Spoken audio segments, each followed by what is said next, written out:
Good evening, every pony and every creature. Welcome to tonight's podcast at DAG, and welcome to Dratta Talks. And this is your host, Dratta Arcana, and joining me tonight is special guest Misty. That's me, as always.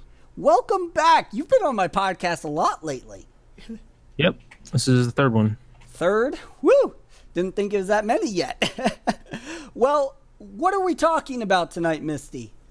We are covering some of the decks from various store championships around the place, all the places. All the places. Well, all the places, and then also our personal ones, which yours is included in that, but mine isn't. Well, as probably maybe many of you don't know, the MLPCCG had the second store championship of the year, which they're planning on doing supposedly 4 in 1 year from here on out. And there were various store championship formats. We had Defender's Block, we had Harmony, and we had Core. For the sake of keeping these short, we're just going to cover the Core format. It's the best format. The best format. I absolutely agree. So, starting off, the very first deck that we're going to cover is from the Skitter, who participated in the Seattle, Washington Core Championship, Store Championship. And immediately, I'm going to notice Thorax. Yeah, I just read that for the first time. I haven't seen this main before. I just haven't encountered him. But definitely the rest of the deck makes a lot more sense now after looking at that. Yes, Thorax is a tank. You know, there's a certain someone that would be very, very happy if he ever got into the card game that would love that main. Not speaking of names, but anyways, yellow-orange. Yeah, I don't think I've ever seen this combination before. So, this deck, I believe, has been constantly named, you must construct additional Pantheons. Interesting. Let's go StarCraft. Let's go StarCraft. Very true. So, what does this deck got? Well, I see a Day Shift. Yeah, also this Treading Water matches with Thorax's condition. So, I assume... I mean, everything's 2 or less power, so it seems very fluid to me, from at least what I've seen in these 15 seconds. So, one of the things that this deck focuses around that's absolutely hilarious is Treading Water is just the key to this deck. And the deck can't operate without it, because it turns out when you DFO and nothing goes home, what's your opponent supposed to do? Hope they're playing Mono Blue or Alicorn Rush. I mean, and then also hope that actually matters right? After hoping they're playing those colors. Yeah. But that Rockhoof is going to get big real quick. Yeah. He'll slightly fall out of there, but I mean, you'll have the AT saved to move him back, so it's no big deal. Actually, he will never go home because of the wording on Applejack and Fluttershy.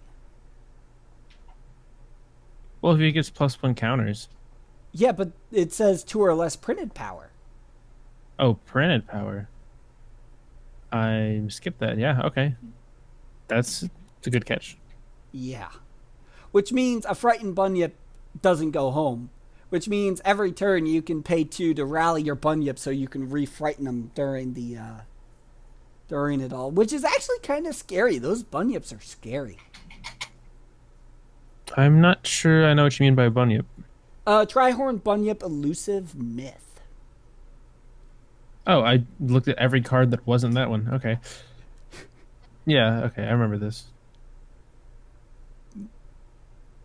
That is insanely scary. When it comes down to this deck, the way I would counter it is just to get rid of the Applejack and Fluttershies and then worry about the Bunyips. But all in all, I can see why this deck placed first. Skitter built a phenomenal deck here. But here's something that you don't see often. It's 47 cards. I had caught that. Why, yeah, world? Well, I can see why. They just wanted to have their proper amounts of all these things. Well, I don't think you've ever got the chance to meet Skitter yet, Mystic, but he is famous for doing silly stuff like having a 53 card deck and winning a Continentals championship with it. I used to play a 63 card deck in Magic like 6-7 years ago. There you go. I think it was 64. 64. I don't know, some. As long as the ratios aren't too different, it really doesn't matter if you add a couple extra cards like that much. I mean, obviously it matters, but I mean, I'm sure it helps him more than it hurts him in this situation. If he just planned for it to be that way, and again, he won. So right, and of course, we're seeing that Staphis Arcanus, which I expect to see in a lot of decks in this review. So all in all, a great aggro deck. Yeah. But if it was you, Misty, he's got 2 starting problems in here. What would you start with? I think I also have 2 in mind, so I can choose which one I want depending on the opponent.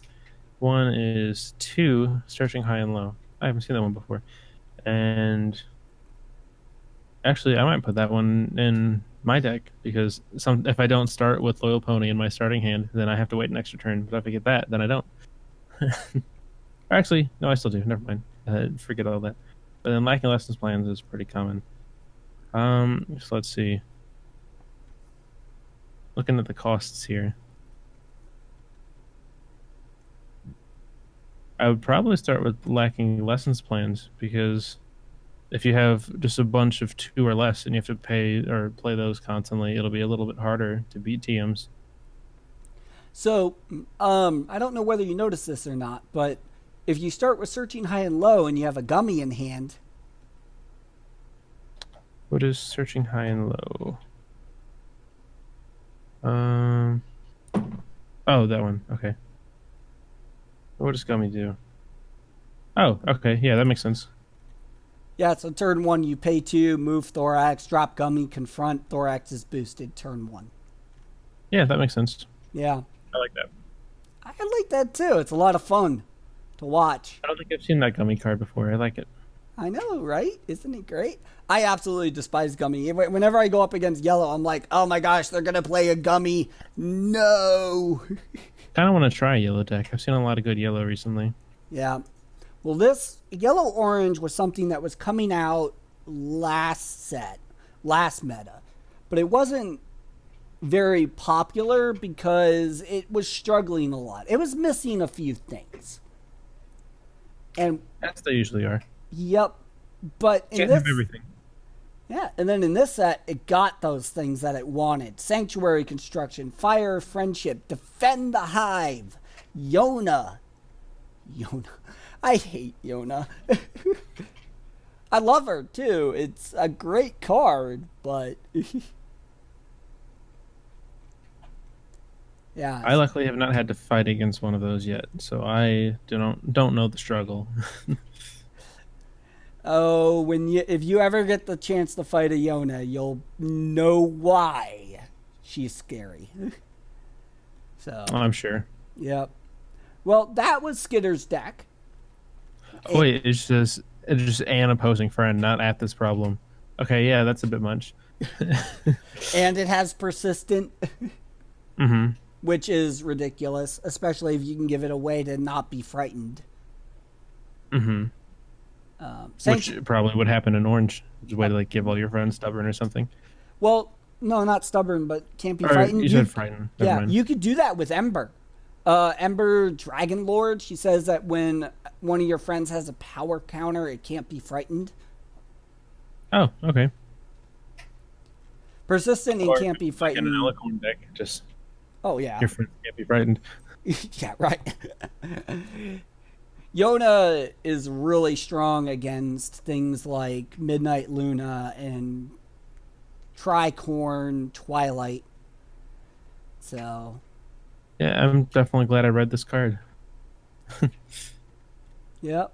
Definitely keep it in consideration in future deck building. Yeah, she's really good. And Day Shift and Yona are kind of mandatory for Yellow at the moment. I also just read Delivery Mare, and I like that. I like this card. It's really funny. Just the one power that just moves back and forth. You know that she wanted to tell Rarity that she delivered the package to the wrong place and wanted to take a break right after Rarity got done, you know. But, yeah. So, anyways, besides some of this other stuff like Big Mac for resource removal, it's a pretty standard yellow-orange deck. And it's been seeing a lot of play, too. So, next up on the list, we got a deck. This one is from Matt from Richmond, Virginia. He placed first at the Richmond Store Championship. And, boy, this looks grindy.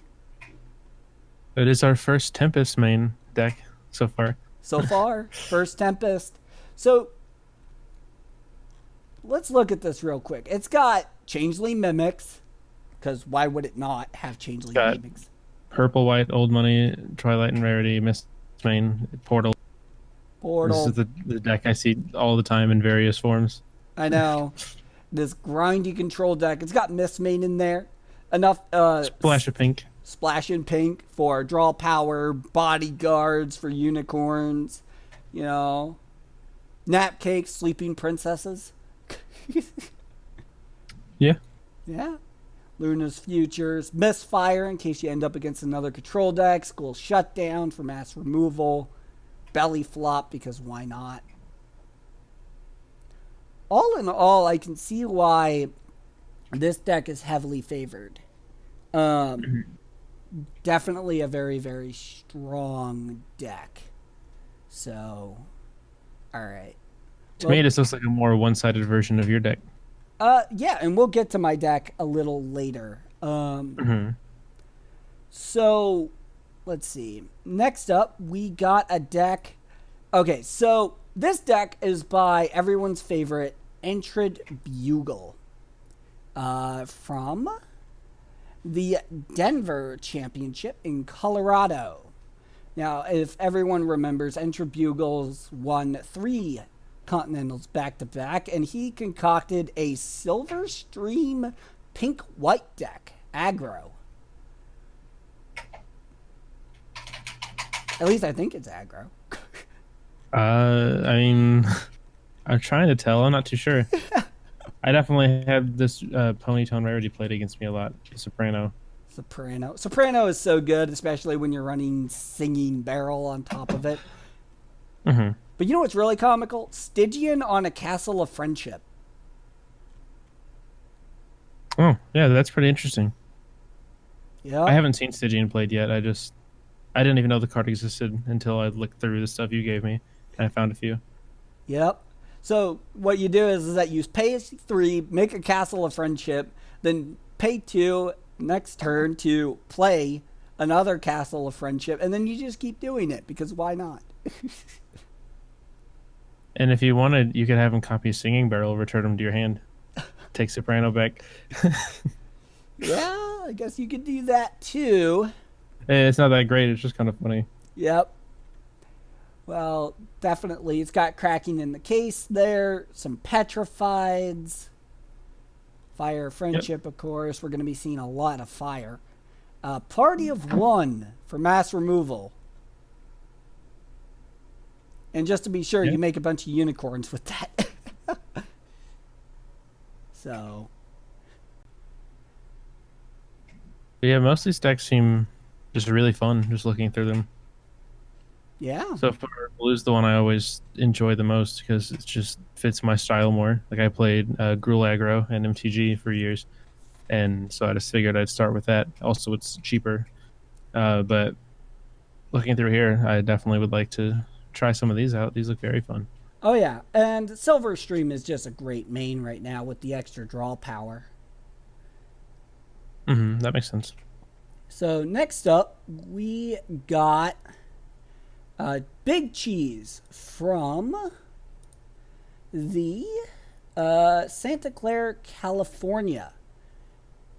And Big Cheese also running Tempest. This looks very similar to your deck. Very similar. In some respects, but it's also fairly similar to that other Tempest deck too. Well, just because they're all, in general, they have the same type of cards. Yeah. But I mean, you also have Daybreakers and the Princesses and Daring Do Poster. Huh? You're probably looking at my deck, Misty. Am I? Yeah, deck number 4. It's at the bottom. That's what I'm looking at, yeah. Really? Because that's not the same thing I'm looking at. Were they put in a different order? Oh, I just opened them in the order that they were in the Discord, not in the order of what you said. Okay, now I'm looking at it. It doesn't have the blue, but it does have the other colors. So yeah, this one looks a lot similar to the prior one. Yeah. Only difference is that we got a Sunset Festival now. Yeah, that's what I just noticed. I was flipping back between them quickly. That's the one that was popping up. That Sunset Festival. That's an interesting card. Yeah. Oh, I bet it is. But once again, we're seeing purple, pink, white. It just seems that this is a strong color combination. Yeah. So, yep, it's got those twilights and starlights. It's almost like AT Gen is good. Almost. Almost. I'm trying to find did they take out something? Or no, it's the exact same deck as before. They just added the Sunset Festival. Yep. It's 46 cards. They didn't even take out something. Yeah. Oh my gosh. All right, that's interesting. Wow. It's almost like we almost have a set meta now. But we're once again seeing Singing Barrels and Fire of Friendships. Yep. And then if we look at your deck, so we'll see the same thing a third time. Well, I believe so. That's it for all the story championships outside of ours. So before we get to ours, let's talk a little bit about kind of what we saw overall. So we're about, what is this, July? So that means we're close to 8 months into the Friends Forever meta. And what are your thoughts so far? I've only played the game for about 2 months, so I don't think I can say too much on that. But I mean, I see just either like the better players tend to just play some form of something that's kind of odd, usually has purple in it, or like some just weird gimmick they exploit. And then the common players pretty much all play aggro. Yeah, and that's something that we're seeing more and more is when the meta first started, it was all Scootaloo. It was like all Scootaloo, Changeling aggro, there was Unicorn control. But as we've gone through, it's become more and more multicolored. Yeah, definitely seems pretty rare to see something with just 2 or less colors. Everything just because Singing Barrel, Fire, Friendship, etc. Everyone just splashes in a color or 2 to get one card they want.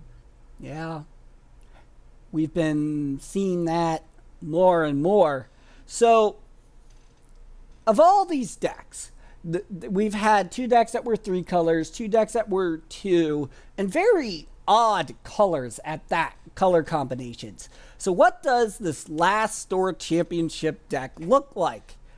What did Dratta do that would make people cringe?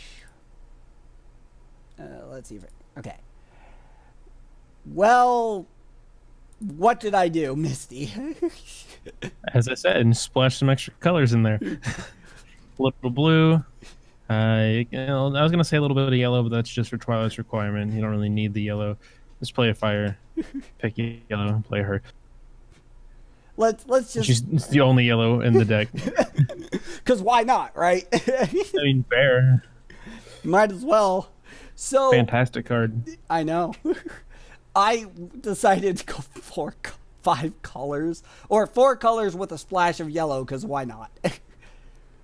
But this deck It's just like, what? What did I do? Honestly, when I was building this deck, I was not expecting to take the top slot because I was like, oh, I just want to run Alicorns because, Luna, Twilight, best princesses, Daybreaker, best Celestia. I mean, it didn't seem like too much or overwhelming whenever we were practicing, but I mean, it does have. It is that you can do aggro, you can spam old money, you can. And there's multiple things you can do. All these other decks pretty much have one goal in mind, and they just try to set that up. But you just kind of do whatever works in the moment.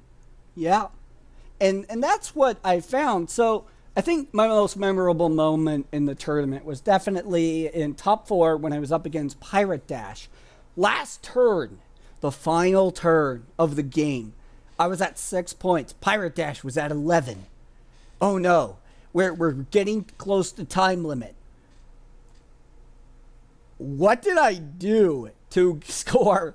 Do you remember what I did? I believe you said you pulled a Luna last turn. No, I think I pulled Luna like 3 turns before the last turn, which really... All I remember you saying was you were going to lose if you didn't pull Luna at a specific time. And I pulled Luna at that specific time. Correct.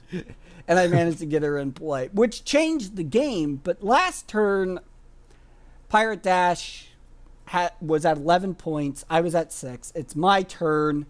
Generate 10... Well, so I generated 10 action tokens, bringing me to something like 16 or 18 AT. Mm-hmm. And I was like, okay, I haven't played an Alicorn this turn. But first, I'm going to miss main for this. So I remember playing miss main, the miss maining again, to bring back miss main, to miss main, to bring back miss main 3 times, scoring 3 points. I do remember specifically watching you do that 3 times, yes. Yeah. And then I was like, okay, I haven't played an Alicorn this turn. So Pirate Dash had a Buckball Championship out. So if that problem ever got replaced, he would score a point. So I was like, okay, I'm going to play my Daybreaker for 1 to his problem or his dilemma. And then I had my Twilight over at my On the Case, which was really fortunate that she was at On the Case because this wouldn't have worked otherwise. And then I decided to miss main a final time, which got me the confront for On the Case. And I was already confronting the other problem. So there I am sitting at 10 points with a triple confront. And all I had to do was win the face-off, and I would win the game. And the 2 Daybreaker triggers gave me the game. Yep. I do remember watching that. Wasn't and that then the insane? next guy forfeited.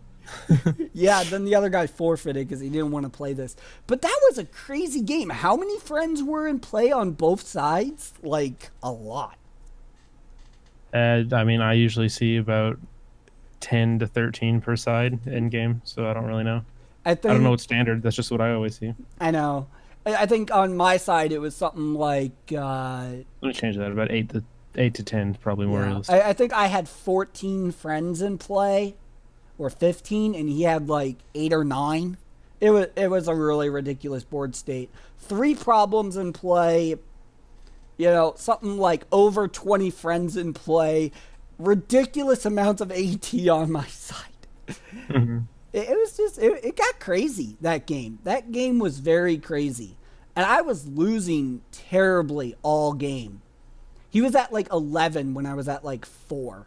And I managed to stall him out for like 2 turns with a lot of AT gen. It was you just need to get set up. If you have the late game, it doesn't matter how many points they have early game. Yeah, that's true. But once Luna hit the field, it changed the flow of the game. Definitely. I hate that card. Luna, what do you mean I can't move via Scootaloo? Yeah, just disable their main. Why not? Yeah, exactly. Effectively disabling their main. But this deck, surprisingly, plays either the aggro game or the control game. And I took a look at a lot of the competitive decks, and I was like, well, I just want to run Alicorn. So I threw in Flash Sentry, because, cheap Alicorns is cheap Alicorns. So I think, you know, and it's got 3 singing barrels and 3 fire friendships. Isn't that like every top deck we've seen? Oh, I would assume every deck has that, not even top ones. Yeah, I know. And then maybe like a staff or two. But this deck, surprisingly, won without Staphus Acanis. Yeah. Which is kind of impressive. Well, you don't really focus on your main. Well, yeah. They usually do, which is why they need it. Right. They flip Tempest, play Steph, and then they can give her a color and play and meet all their requirements. However, you don't necessarily need to do that. You just need to get one and let them deal with it, and then stall long enough to get your other colors. So I've called this archetype. I think I called it Alicorn Control, which really Alicorns don't focus in on control. They focus in usually on aggro, not control. But this is actually Alicorn Control. I can see it. Yeah. So we see a lot of these multicolored decks and stuff, you know, anywhere between 3 to 4 colors. But I just figured, you know, let's just do 5 colors and call it a day, because that'll work. You should have done 6, in my opinion. Yeah, right. Throw in pink somewhere. It's like a single pink card. Single pink card. You know what? I think in one of the tournaments, I did have all 6 colors in play with a 2-color base deck. I managed to play all 6 colors. Nice. I singing barreled into all the other colors at the end of the tournament. Just to say, I made the colors of the rainbow. Fair enough. Fair enough. I was going to lose that one anyway, so I was just like, why not?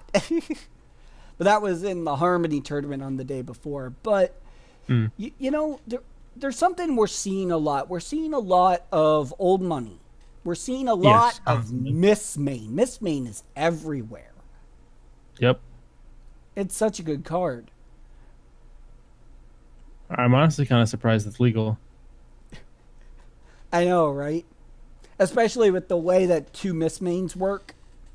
Mm-hmm. You know, and with AT Gen being so popular, you just get free points. I know. The risk, of course, is that someone will return something from their discard. But when you're facing off against a lot of blue aggro, you don't really care because they don't want you to score points. Yeah, I mean, they're playing everything they can anyways. They're just going to draw the same cards again. They don't need to return it from their graveyard. Yeah. It's not worth giving you the point. Right? Because you don't, because getting that extra point has cost people gains to return something. You know, but you know, if someone's going to Miss Main their way to victory regardless, you know, you kind of just say, well, shoot. Yeah. Like, sure, you can Miss Main 4 times. I'll just try take 4 cards and you can win. Yeah. But, you know, when someone's down 11-6, you don't expect a 9-point turn out of a deck like this. Mm-hmm. You just don't see it coming, and that's the issue. I don't think anyone saw that turn coming. I mean, you got Daybreakers, you got Miss Mains. Like, I mean, you don't need too much else. You can get a lot of points with those. Oh yeah, yeah. But I'm sure everyone at the tournament was like, how is he going to win this? And I'm like, I can win this turn. If I do the math right, I can win this turn. And I won that turn. I was very proud of that moment. But I've had several 9-point games against you, Misty. Probably. Yeah. This deck is capable of it. Sometimes even more than that. So, but now that we've gone over all the top decks of the tournament, let's give everyone a bonus. So, Misty, this was your very first store championship. Correct. Break down your experience with your deck. I just wanted to make a default aggro deck that would be like I wouldn't need to practice it much. It's pretty simple to make. I could just borrow the cards I needed from you and just see what happens, just to try it out for the first time. I would change in the problem deck, as people kept recommending me, swapping out Concerning Cutie Mark for what's it called? The one that lets you change your main's color at the beginning.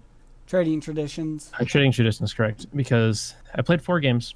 The first game I played, I was not able to pull it. My hand was full of purple requirement cards, and I did not draw anything besides mono blue cards the entire game, and had to play off of just what I drew each time. And then the second game was the opposite. I only played purple the entire time. And in both of those games, I still got like 8 points, but I lost those. And then I won the next 2. So I went 2-2. So it does work the way I wanted it to. It just... I got 2 horrible hands. Or I got technically 4 because I got mold. And it just wasn't able to pull it off with a bad hand. Which normally, with the best sorts of decks, your hand shouldn't matter too much. You should be able to figure it out. But mine's just a little too basic, I think. Yeah. Well, and this is, looking at this deck, it's a very standard blue-purple deck. You got your Daring Do's, you got your Cover to Covers. Honestly, I think Cover to Cover should have been replaced with 3 Starlights. For more I had Starlights at first. However, I wanted to use Cover to Cover for the prepared for face-offs. Yeah. Because I was constantly going to be in face-offs that might be close. And, of course, I was unlucky and did pull one for a face-off. However, if I would have had one played, because that was the game whenever I wasn't able to play any of my purple cards. If I would have been able to play it, I would have been able to avoid that. But yeah. Oh well, that was an issue, and it did happen. Yeah, but all in all, this is a really solid deck. I mean, you got your color rec via Fire, Singing Barrel, Twilight. So I find one of the games, I think the 4th game I played, they played Party of 1 and took off like 8 of my friends, and then that turn I was also able to just start another double face-off. Oh, you were facing against, I think it was blue, pink, white. I think so, yes. Yeah, that was my first matchup. I think I won that game 5-3.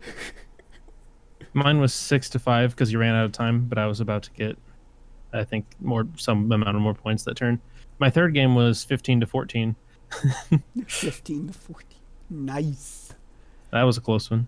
Yeah, I bet. When games get that close, you're kind of like, what do I do? Well, I didn't even realize I was just playing, and then he's like, he got mad, and he's like, you win, and it was the guy that kind of got a little upset. But I'm like, oh, I guess I did win. Yeah, well, yeah, blue aggro has a lot of options. That's really nice. You got blue yellow, blue purple, blue white, all of which bring utility in different forms. Yeah. Blue purple provides AT acceleration and some control options, while blue yellow provides a lot more additional movement, onboard movement, while blue white focuses more on point acceleration. That makes sense. Yeah. So blue is a very strong color, but when you build, I've always found, I don't know whether you found the same thing, but when you build a blue deck, do you always end up with like more blue cards than the off color? Personally, because I just favor blue, but in other decks I've made, I definitely have found it hard. Just like, there's not really any blue cards you just want like 1 or 2 of. Like, you kind of want, if you're having blue in your deck, you usually, well, in your case, you just added 1 Daybreaker, but or 2 Daybreakers. I had Daring Do too. Oh yeah, that's fair. And Daring Do poster. Yeah, there's not too many blue cards. You just like, oh, I gotta have that in this deck anyways. But it's like, if you're running blue, you usually just want to do aggro because you may as well just go all out because blue is the aggro focus color. Yeah.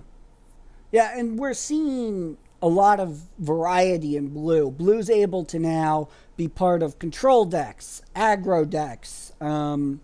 It used to be known as a completely strictly blue color, but Daybreaker swings games. It really does. My Daybreakers actually weren't able to help me a single time because they were always the target of control in every single game. There was actually one game where they constantly they used the rarity ponytone on me and removed 3 of my singing barrels and 2 of my fire friendships. Ooh. Ooh. Huh? How would they remove fire friendship? Oh no, that just goes in the hand, wasn't it?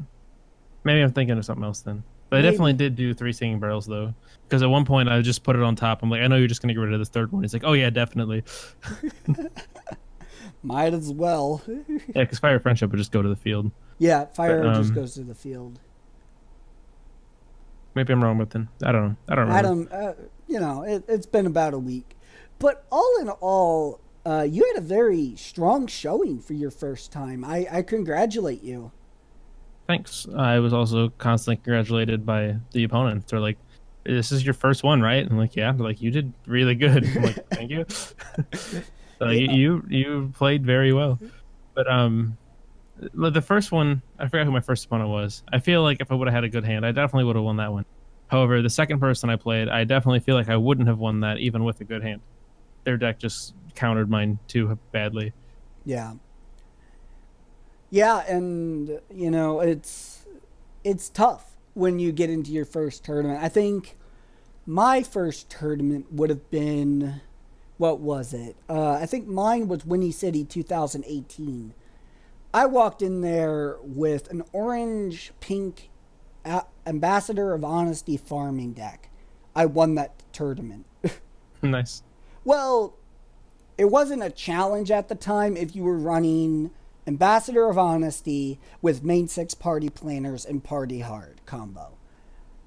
That farming deck was tier 0 to the point where they actually ended up banning Honesty, Ambassador of Honesty, and main 6 in core because the two together was just dominating fields. It was a really... I didn't actually know they were banned before I even talked to you. Like before you found me. Yeah. Like those were the only 2 cards I knew were banned. Yeah. And for good reason, because Staff of Sakanis plus Ambassador of Honesty was broken beyond belief. Just period. It was turn 2, play a staff, use it, up, main's boosted, and it's now 8 power. Be fun in a blue-orange aggro deck. Yeah. Just move that all over the place. I know. And the thing was that staff was just every turn AJ gets additional 2 power counters every turn. Because the broken thing was that with staff you could still target a frightened friend. Mm-hmm. So it was repetitive 1 AT for 2 power counters. And so there's a reason it had to go. But yeah, that was my first tournament. I was the only one with a completed, like, fully complete Troublemaker suite and everything. And my first game I would have lost had I not played a Dream Seized last second. I Dream Seized my opponent, and it turned out he had a Thunder Lane in hand. And he was able to play it next turn to defeat a Troublemaker for the game. So I Dream Seized him last second and took his Thunder Lane, which won me the game. Yeah, that definitely is something you want to get rid of. Well, it would have cost me the game had I not gotten rid of it. Because next turn, he would have just dropped it during the Troublemaker phase. Defeat for 2 points, win the game. Mm-hmm. And he was like, you could have Dream Seized me at the beginning of the game. And I was like, yeah. I had this Dream Seize since the start of the game, but I figured I'd use it as a last-ditch effort. And he was like, you do realize that's like a Holy Mary, you threw the ball to a Hail Mary. He was like, that's a Hail Mary move. And I'm like, so? I would have waited too. I would have waited. I think that's the better idea, personally. Yeah, right? If you take out their ideas early, they can plan. But if they are just so set on, oh, I will win this next turn, and you remove their option, they panic. Exactly. And that's the way I've always played. Like, during this tournament, people were like, the aggro players were all like, all right, I'm about to DFO and everything, and I'm about to score 3 points. And I'm like, you see that problem you're confronting? Here's an interdimensional portal. That goes home. Yeah, that's why you ask, or you say something about, you don't say, I confront the problem. You say, I attempt to confront the problem. Exactly. Because you and never you wait know. for them to say something. Yeah. Save your AT for something to go wrong. Don't just assume nothing will go wrong. Yeah. And it also depends on the deck you're playing. I've had plenty of practice against blue, so I know how to counter it. But, you know, it's interesting because no one expects an interdimensional portal to portal one of your opponent's friends. No one anticipates that. Why not? It's just, it doesn't say specifically your friend. It just says a friend. I know. It's just, I think that a lot of times people don't expect specific moves. You know, really out of the blue moves that you just don't see very commonly. Because most of the time when you're playing Portal, you're portaling one of your own friends on an enter play ability, not forced movement. Mm-hmm. Portal's such an annoying card, though. I love it. I constantly look at the opponent's graveyard and okay, or discard pile, whatever you call it, and I'm just like, okay, how many portals do they have left? How likely is it to be in their hand? And then they always have another one. So no matter what I try to do or account for, it's always there. They just get them back. I know. Miss made them back. Hey, look, I got my portal back for 3 AT and scored a point for it. Well... Sounds about right. Yeah, right. One thing I did notice was obviously everyone had staff, and normally when people have staff, it's just kind of there. But at the tournament, they constantly fought my things and tried to frighten friends, and they actually didn't win all the time. I actually countered it quite a few times at face-offs, but it happened a lot more than I'm used to, and I honestly forget staff can even do that sometimes. Yeah, a lot of the more... a lot of the players in our groups will use staff religiously if they don't have something else they can do. Honestly, I find that a lot of people in our local group, where if they're fighting me, they won't use staff because they're assuming I have some counter to it.